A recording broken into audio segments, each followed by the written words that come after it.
Hello everybody, Francisco with the Dev Lab. If you're new to development, you probably are not clear exactly what API means. So in this video, I'm going to show you or explain to you what an API is. It is very important, crucial for developers to know about APIs before starting to build an application. What is an API? Well, API stands for Application Programming Interface. So pretty much a way for applications to talk to each other, or at least at the beginning, that's how this was designed or intended. Right now, if anybody says API, they're most likely referring to a RESTful API. REST means Representation State Transfer. Shortly after, we just left the RESTful part, and we assume that whenever somebody says API, they're referring to a RESTful API. Why do we need APIs? This is a really good question. Let's pretend that you have an application. For example, let's use Instagram in this case. Instagram has a lot of pictures and all sorts of data related to the content on Instagram. There's no way that this data could be stored on a single device. There's not enough capacity on the phone, there's not enough RAM, there's not enough storage.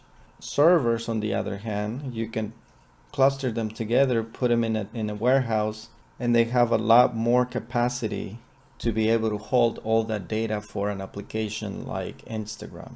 With APIs, we're able to leverage the capacity of data centers or servers, and we transmit back and forth only the data that needs to be shared. If you held the images for Instagram only on your device, we wouldn't be able to share the pictures between one user and another. So an API or APIs stand in the middle between the different users to be able to accomplish this. So mobile applications leverage APIs to gather all their data and minimize the computing power that happens on the actual device versus what happens out on the server. How do APIs work? APIs communicate using HTTP, which allows for a secure connection and the ability to send information back and forth with a layer of security. APIs are usually hosted on regular domains, just like we usually host a website. The only difference is that this means a lot now in the context of an API. This piece here now is related to some type of entity. And if you provide a number or a string, whatever this could be, that's being used as the ID, will retrieve data regarding a particular joke in the Chuck Norris API.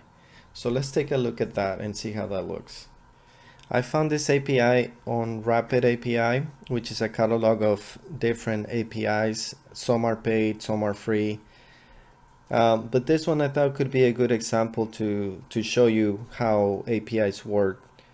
I don't want to get into authentication authorization here, so I'm bypassing the step where I signed up, and I have a key to access the different APIs.